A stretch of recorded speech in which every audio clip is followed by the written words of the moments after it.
Mga Gawa Kapitulo 19. At nangyari na samantalang si Apolos ay nasa Korinto, pagkatahak ni Pablo ng mga lupaing matataas ay napasa Efeso at nakasumpong ng ilang mga alagad. At sa kanila ay sinabi niya, "Tinanggap baga ninyo ang Espiritu Santo nang kayo'y magsisampalataya?" At sinabi nila sa kanya, Hindi man lamang namin narinig na may ibinigay na Espiritu Santo." At sinabi niya, "Kung gayoy, sa ano kayo binautismuhan?" At sinabi nila, "Sa bautismo ni Juan." At sinabi ni Pablo, "Nagbabautismo si Juan ng bautismo ng pagsisisi, na sinasabi sa bayan na sila'y magsisampalataya sa darating sa hulihan niya, sa makatuwid bagay kay Jesus."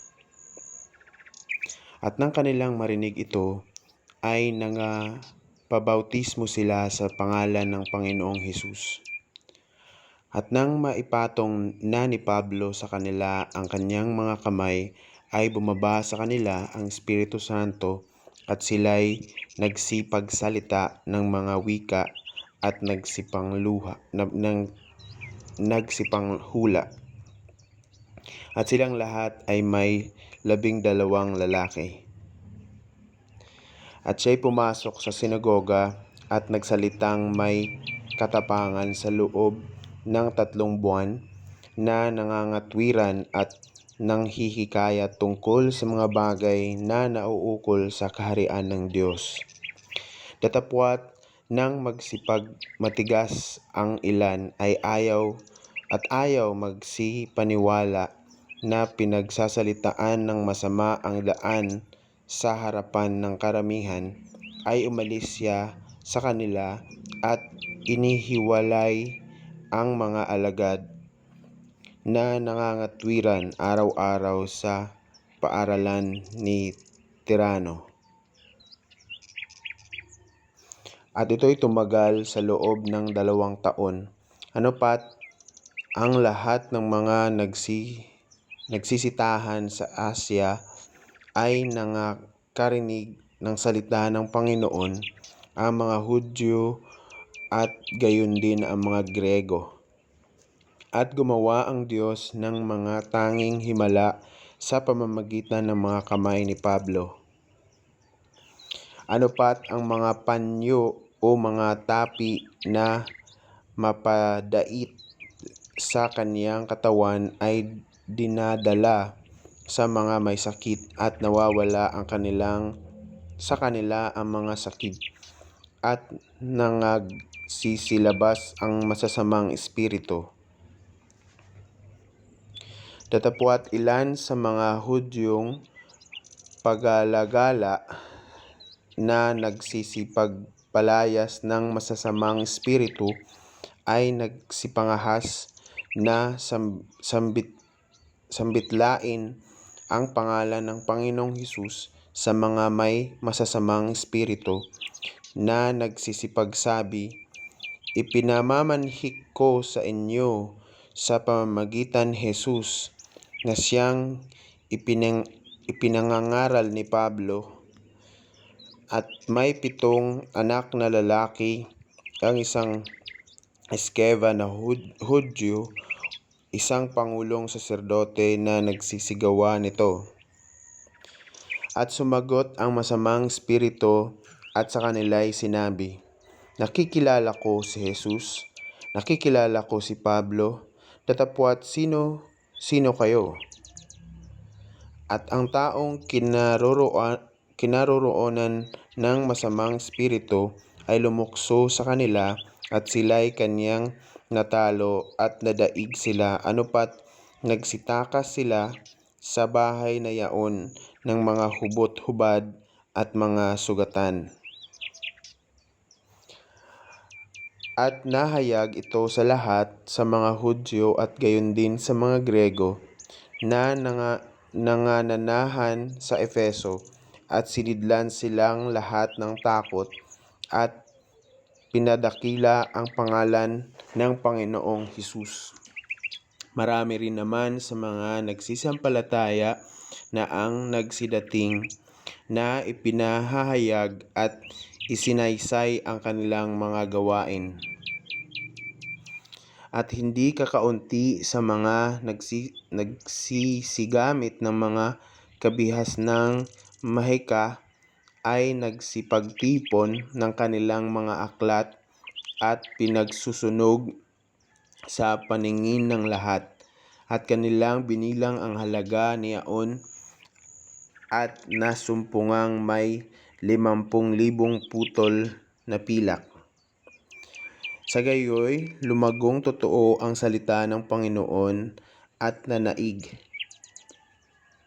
Pagkatapos nga ng mga bagay na ito, ay pinasya ni Pablo sa espiritu ng matahak na niya ang Macedonia at ang Akaya na pumaroon sa Jerusalem, na sinasabi, pagkapanggaling ko roon ay kinakailangang makita ko naman ang Roma. At nang maisugo na niya sa Macedonia ang dalawa sa nagsisipaglingkod sa kanya na si Timoteo at si Erasto, siya rin ay natirang ilang panahon sa Asya. At halos ng panahong yaoy may nangyaring hindi mumunting kaguluhan tungkol sa daan, sapagkat may isang taong nagngangalang Demetrio, panday pilak, na gumagawa ng maliliit na dambanang pilak ni Diana, ay nagbibigay ng hindi kakaunting hanapbuhay sa mga panday, na sila'y kaniyang tinipon, pati mga manggagawa ng mga gayong gawa, at sinabi, "Mga Ginoo, talastas ninyo na nagsisiyaman tayo sa hanap buhay na ito. At inyong nakikita at naririnig na hindi lamang sa Efeso kundi halos sa buong Asya ay nakaakit ang Pablong ito at naghiwalay ng maraming mga tao, na sinasabing hindi raw mga Diyos ang mga ginagawa ng mga kamay. At hindi lamang may panganib na mawalang kapurihan ang hanapbuhay nating ito, kundi naman ang templo ng dakilang Diyosa Diana ay mawala ng halaga, at hanggang sa malugso ang kadakilaan niya na sinasamba ng buong Asya at ng sanglibutan."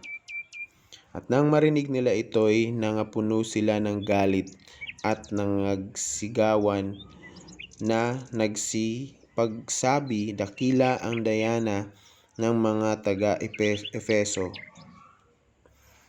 at napuno ng kaguluhan ang bayan, at pinagkaisahan nilang lusubin ang dulaan, na sinunggaban si Gayo at si Aristarco, mga lalaking taga Macedonia na kasama ni Pablo sa paglalakbay. At nang inakala ni Pablo na pasukin ang mga tao, ay hindi siya tinulutan ng mga alagad. At ang ilan din naman sa mga puno sa Asya, palibhasay kaniyang mga kaibigan, ay nangagpasugo sa kanya, at siya'y pinakiusapang huwag siyang pumaroon sa dulaan. At ang iba nga'y sumisigaw ng isang bagay at ang iba naman, sapagkat ang pulong ay nasa kaguluhan, at hindi maalaman ng karamihan kung bakit sila'y nangagkatipon. At kanilang ilabas si Alejandro sa karamihan, na siya'y itinutulak ng mga Hudyo sa dakong harap, at inihudyat ang kamay ni Alejandro, at ibig sanang magsanggalang sa harapan ng bayan. Datapwat ng matalastas nilang siya'y Hudyo ay nangagkaisang lahat na mga sigawan sa loob halos ng 2 oras. Dakila ang dayana ng mga Efeso. At nang mapatahimik na ng kalihim bayan ang karamihan, ay kanyang sinabi, "Kayong mga lalaking taga-Efeso, sino sa mga tao ang hindi nakakaalam na ang bayan ng mga Efeso ay tagapag-ingat ng templo ng dakilang Diana at ng larawang nahulog mula kay Jupiter? Yamang hindi nga maikakaila ang mga bagay na ito ay dapat kayong magsitahimik at huwag magsigawa ng anumang bagay sa madalian. Sapagkat dinala ninyo rito ang mga taong ito na hindi mga nangluloob sa templo ni mga namumusong man sa ating Diyosa. Kung si Demetrio nga at ang mga panday na kasama niya ay mayroong anumang sakdal laban sa kanino man, ay bukas ang mga hukuman at may mga prokonsul. Bayaan ninyong mga sakdal ang isa't isa. Datapwat kung may inuusig kayo sa ano pa mang ibang mga bagay, ay mahahatulan sa karaniwang kapulungan. Sapagkat totoong nanganganib tayo na mga sakdal tungkol sa pagkakagulo sa araw na ito, palibhasa'y walang anumang kadahilanan. At tungkol dito ay hindi tayo makapagbibigay sulit tungkol sa pagkakatipong ito. At nang siya'y makapagsalitang gayon ay pinaalis niya ang kapulungan. Mga Gawa, Kapitulo 19.